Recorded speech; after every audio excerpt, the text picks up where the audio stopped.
Hello, my name is Koya. I am an artist, and you are looking at someone who finished not one, but two, count them, two art pieces this year. Did I start them both this year? No, I only started the one. I've been cooking with the first one for a hot minute, and then finally pieces started to fall into place, and then I'm just like, okay, I'm done. And then the second one, I wanted to be just as completed and feel just as fulfilling as the first one. Like, okay, I'm gonna have a concept, start it and complete it within like a reasonable amount of time, and I feel like I accomplished that. And this video is going to be me going over those pieces and showing them to you because I'm actually very proud of them. Welcome to my art channel, by the way.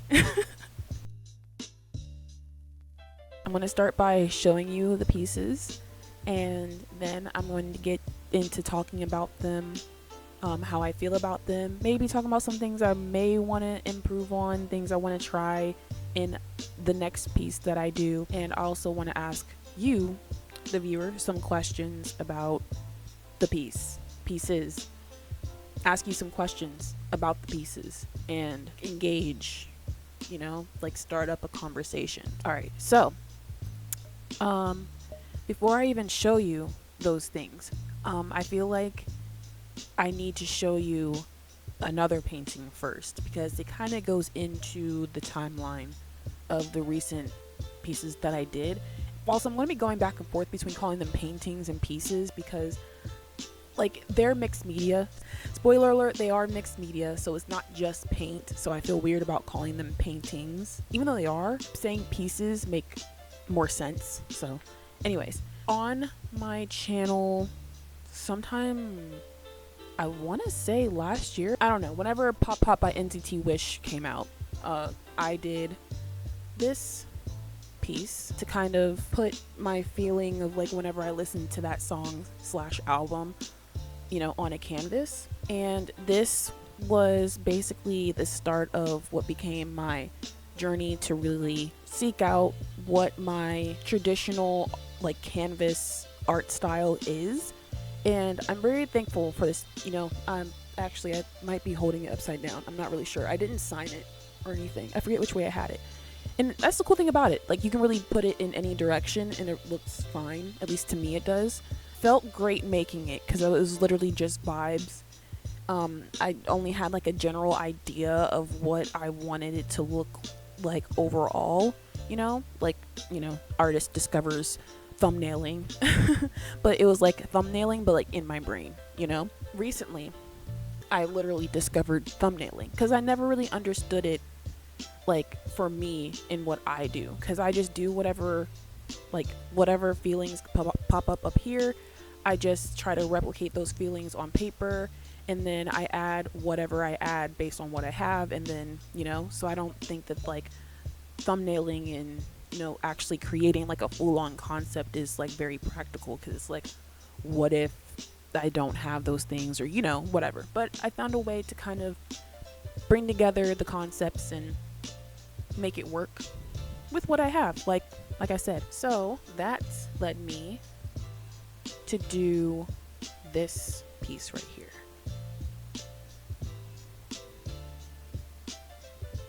I love her. Oh, I love her. Okay, so before I even mention anything about the concept of this, I want to pose a question. When you see this, what do you think? Meaning, it could be what feelings, emotions does it evoke? What does it remind you of? What does it make you think of? You can comment those things or keep them to yourself as you listen. Either one is fine, but I'm really curious about what you think about this before I explain what my approach to this was. So it all started with a concept doodle, which I will add to the screen here. There's a particular vibe that I do want to have come out whenever I do think of the idea of painting something, whether it's on a canvas, on a page, whatever. I'm just like, how do I achieve that with just paint? And then it took me a minute. But then I realized I don't have to use just paint. Mixed media artist learns that they're a mixed media artist. Oh my god. Fast forward, and I had already painted something on here. I had put like watercolor ground on like a whole lot of stuff that I have, and this was one of them. And I was trying to do like a watercolor painting under this. I think that's what canvas this is. I can't remember which one it is. And then I covered it up and I started with the bubbles. It was literally just plain old bubbles. And I'm just like, okay, we got something. And I just kept looking at it over and over, and like I'm mentally trying to picture like what I can add to it to make it feel like it's mine. I think I added the sigilism, whatever you want to call it, the pink textures around the sides. And I'm like, okay, we're getting somewhere, because I discovered, it's weird saying discovered like it's like this brand new thing, but I did like come across like cyber sigilism as like a detail and a texture, and I love it. I think it's really cool, and I'm trying to like get better at doing it more intuitively. So this was like another attempt at like kind of jumping in and doing that, because it's fun to make, but also I like that it's not super duper calculated. You can literally vibe it out and then it'll look cool either way. Added that. It's not my favorite, but there are certain elements in it that I'm just like, I don't think I would have come up with this any other way. I was basically adding things like that over time, and it was filling up the canvas, which is great, that's always good for me. One thing about me, I am a maximalist, unfortunately. The more things take up space, but in a way that does look good, don't get me wrong, the more excited I get and the more fulfilling it is. As things were filling up, I'm just like, okay, we're getting somewhere, but something was still kind of missing. That thing was a subject, essentially. What am I going to put to be the main focus of this piece, you know? It also kind of led me into the idea of like, what am I trying to say with my art, which is something I've been struggling with for a minute, but I don't take it super duper seriously when it comes to meaning, because I would like to think of myself as an impressionist, I guess, where, you know, whenever I do make something, I would like the viewer to kind of come up with their own conclusions, their own ideas. Of course, whenever I do make stuff, sometimes I do have some sort of sentiment in mind or some kind of direction to how I would like it to come out. Or maybe I put some elements in there that do have some kind of meaning, but like, it's never whoever interprets it a certain way is wrong. I mean, there's probably absolutely incorrect ways of doing it. Like, not saying that every interpretation is okay, but if it's how that person interpreted it, not saying that that's right or correct, but it's like, it's a valid interpretation because they're using what they know and using what they see with what they have going on, you know, in their brain to come up with that conclusion. So thus it is like a valid conclusion. And I like that about art. And I thought about that being honestly like the one of the main things that I would like my art to do when people view my original work, at least. I was toying with the idea of putting myself in the work. Not directly, but having something that represents me, like as a person, like as an entity in the work. I have like different things that kind of represent myself. So having these different things, these different forms kind of represent me in my artwork, which actually, now that I'm thinking about it, back to the pop painting, that star that's in the middle, the glitter star, is essentially supposed to be me. And you know, everything around me, like the space that it's in, the things like emitting from it, the things going past it and around it, like that's supposed to be like, you know, everything I feel and everything that's coming from me and everything coming towards me, like whenever I listen to that song in that album. Look at that. That's crazy. I really didn't think about that until just now. Anyways, this current piece that is supposed to be a bat skeleton. I do have like my representative animal, like one of them is a bat, because I feel like it aligns with me in a way. I don't know, it's just the thing that I've been clicking with the most, that I realized for like actually more years than I realized. This one I call is called This Bat Eats Glitter for Breakfast. And just to talk about the different elements of it, the main subject, it is a bat's skeleton or a bat's x-ray, however you want to interpret that. And it's surrounded by glowing bubbles, like really shiny bubbles, and it's in like a dark space.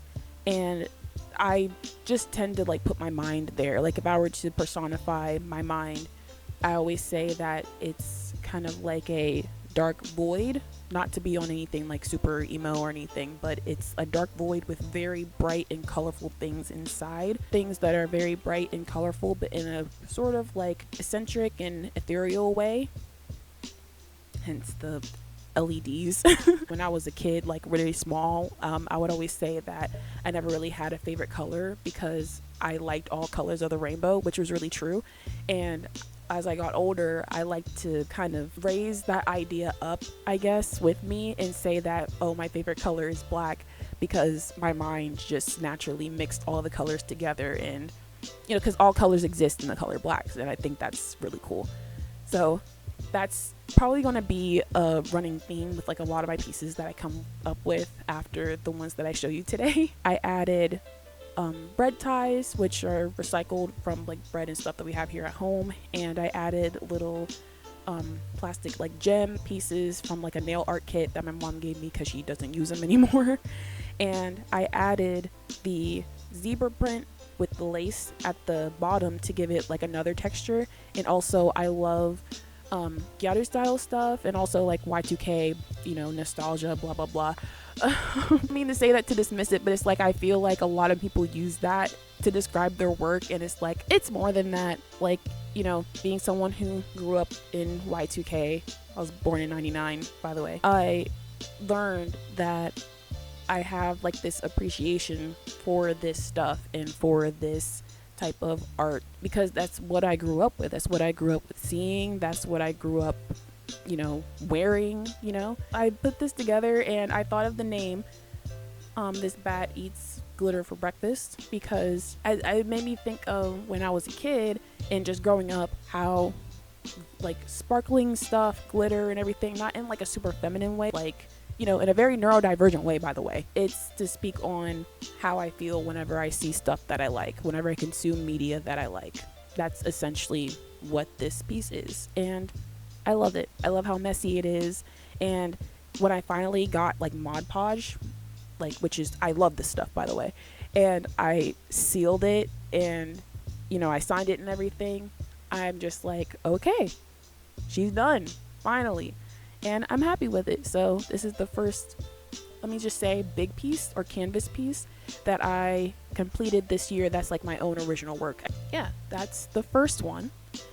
And then next we have the piece that I just finished today, actually. And here she is. Isn't it cute? I went to explaining, but I forgot to ask. Okay.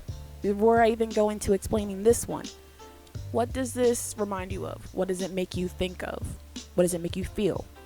Does it remind you of anything? Does it remind you of anyone? Your thoughts in the comments below, please and thank you. So, I understand there is a lot going on. So this is supposed to give a similar vibe to the first one, of course not being like an exact replica, but I did try to approach it a similar way. I really liked how I did the background with the messy edge on the first one, so I tried to replicate that in a more intentional way on this one, and I think it did really well. I added a lot of textures, like actual like physical craft stuff, like reused items and everything. And the subject is it has like a similar story to it, but instead of a bat in this one I'm using a cat. So this is like a cat skeleton or a cat's x-ray, and I also took different parts of a cat and made them all like subjects. So in the middle there's the cat figure kind of doing like a face wipe sort of thing, like when cats clean their face, and then on the bottom here we have like the hand of a cat, or like the paw, and then in the upper corner is the tail. So just to go a bit into depth on the detail of this one, I'll pop it up here. I notice whenever I make pieces, I kind of have to come up with like a tagline or a title first, and then I kind of feed elements into it that I like depending on the title. So I actually did a doodle of this in my sketchbook, and I titled it "Discomfort is a Teenage Girl."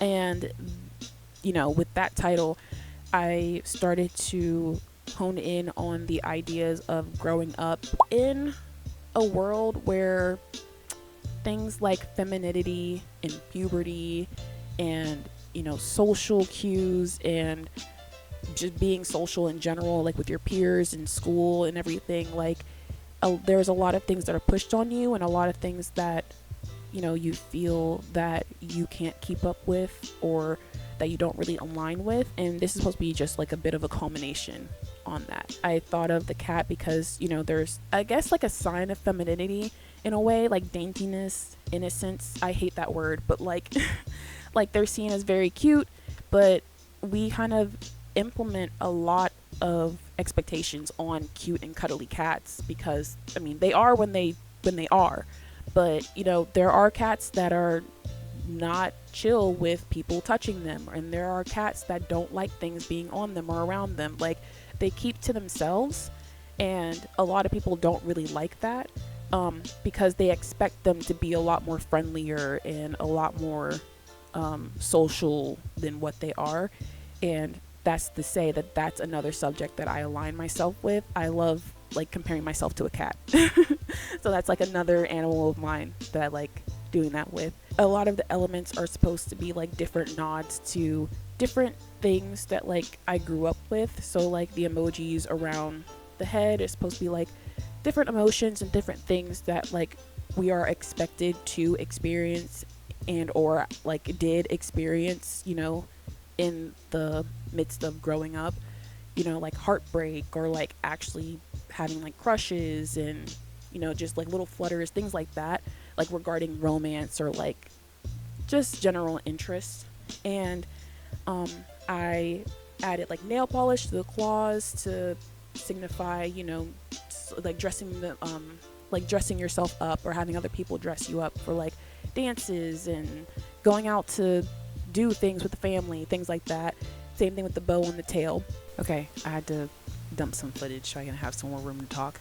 Anyways, so growing up in a body that is feminine presenting is very interesting for someone who is gender fluid, gender queer. And I didn't realize how detrimental it was to my upbringing until I did this piece, but that's not really true. I think about it with like just different aspects of my life, but I will say I don't think I had confronted it as much until I was working on this piece specifically, because I had thought about it early on. I'm just like, this is what I kind of want to talk about, and this is what I want to explore when making this.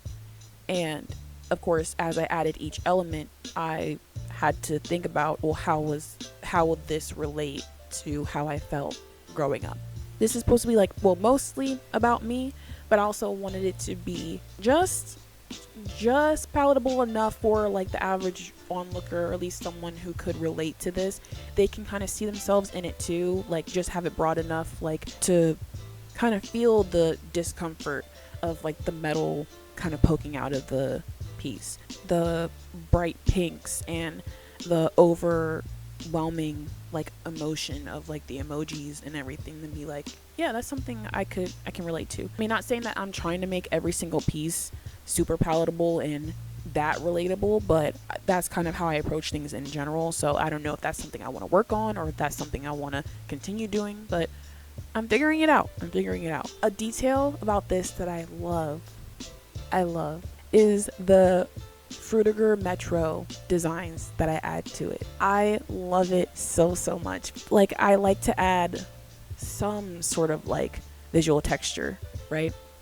So with the other one, I thought to add, the sigillism, everything. With this, I thought of the Frutiger Metro design because like it's a very, not ultra niche or anything, but it's like a very specific thing that you don't think about as being so like integral to growing up, specifically in the early 2000s, or specifically like the 2010s, I should say, because that's, yeah, like being a preteen to like a teenager in that time, and then just like, yeah, it's just an interesting thing that you don't really think about it until somebody brings it up or until somebody shows it to you, and you're just like, I remember what it feels like to see this. It was, a big part of growing up. It left a mark on me and like other people growing up.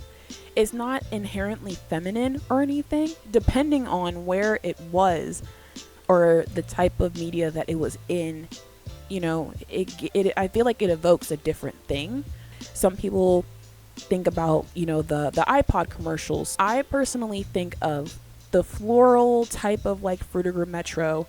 That's, I guess, if you can even call it that. It reminds me of Fruitiger Metro, so I don't know if that's exactly what it was, but the kind that would be on the clothes directed at like young girls. I had the tops that had like a faux shirt underneath that had like the string that you're supposed to tie in the back. For some reason I always tied them in the front. I don't know why. But they had these kind of like poppy, like almost like Fruitiger Metro designs on them. And it just seemed like such a feminine design. The palettes and everything, it's just like, it's so interesting. And it makes me, like, I'm nostalgic for it, but at the same time, it makes me feel so icky. And that's the kind of emotion that I love, like, that I'm, like, exploring with making a piece like this. Like, I don't think I ever would have really tapped into that. I think about it all the time. I'm just like, oh, I wore those shirts like all through 4th grade, but I don't think I would have thought about it in a way like, how can I show someone my childhood and talk about these shirts, make art about it? Like, I never would have thought about that. But making this and like scrolling through a bunch of different like examples of Fruitiger Metro and old ads from the time and everything, like, I don't think there's really no other chance I would have had to talk about it. And specifically like the little circular designs, something about it just like it was so fun making those. Like, added as I didn't want to do too much, but as I kept adding it, I'm just like, yes, this is I can't even talk. It's so good. A couple other elements that I want to talk about with it, the stars, because who would I be if I didn't add stars to stuff? I don't have like unlimited colors of the little rhinestone thingies. But I thought of making them multicolored, and I thought of having like a range of colors because I thought it would be interesting to tie that to the factor of just growing up queer in general. Like, I didn't know at the time exactly that that's what it was, but just having it be like an underlying thing, just looking at it like in the piece, like, you wouldn't think of it too much. It's just like, okay, colorful stars, I can see how that can be tied to like, a girl growing up and everything. Just different types of colors and palettes and stuff are just thrown in your face because of how you look and how the world perceives you. That's interesting.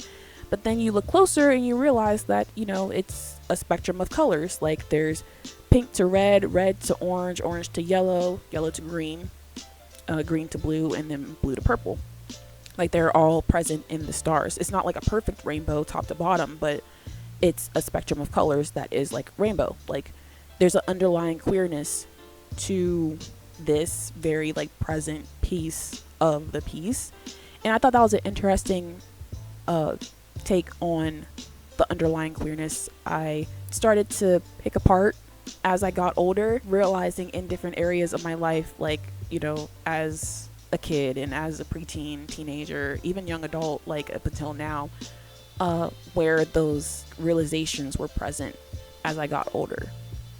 And I just thought there was something like really cool about adding that in there. And some of them are just strictly like design choices, like adding the little pearl pieces because I love texture and I feel like I would perish without texture. Another thing, which I think was a bold thing to add, was the gem looking butterfly pieces. My mom has had these like in her little nail kit thing that she actually gave to me because she wasn't really using it.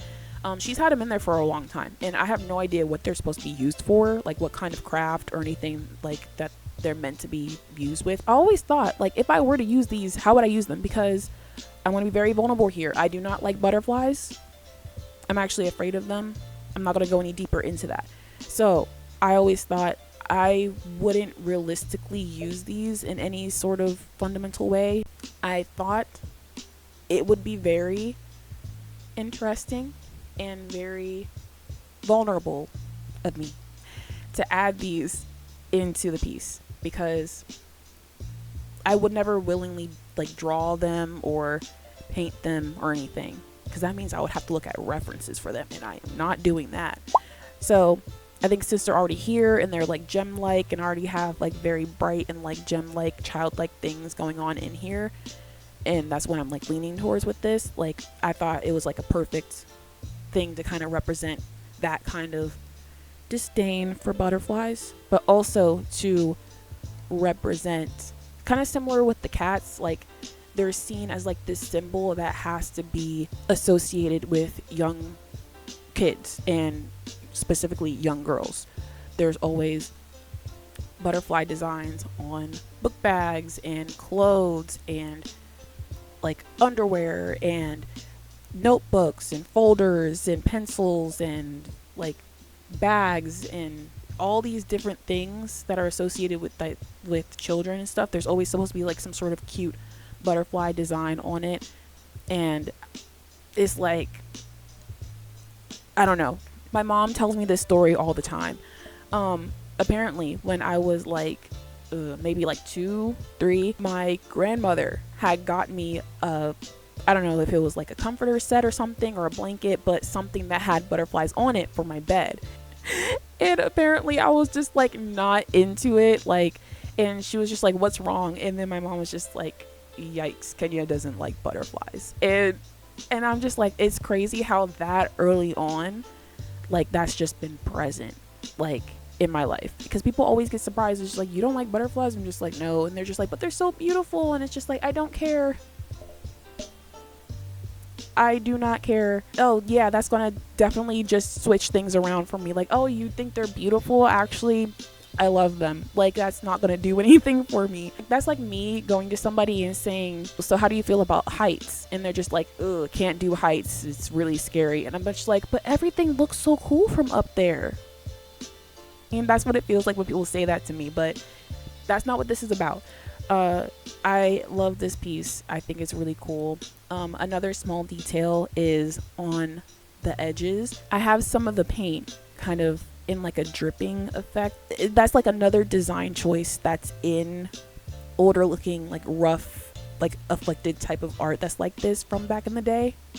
I like that I was able to kind of like replicate that kind of like grunginess in this. And I guess that could also be a nod to that kind of design choice and that sort of underlying aesthetic being part of my life since I was a kid. So I really love it, and I do hope to make more like this in the upcoming future. I really want to make more like this. So that was my own little art corner. I don't know what to call this. I think I want to call this like art corner or something. So like whenever I have a new piece and I want to show it to you guys, provoke questions, start a conversation, and then talk about what it means to me and then how I came about doing it, I think I want to make that a thing. So if you enjoyed this art corner and you would like to see more, consider subscribing. I'm also on Instagram and TikTok. I've been posting more on TikTok recently. Whenever I'm like making stuff and creating, I start posting more on there, so like you can always tell whenever I'm like actively doing something, so that's a fun time. And if you would like to support me, I do have a Ko-fi account, so look for me on there, and I want to start posting more stuff on there as well as I practice more digital stuff and also work on some other things which I don't want to talk about just yet because I actually want to do the thing first. But yeah, with all that being said, thank you so much for watching, and I'll see you in the next video. Bye bye.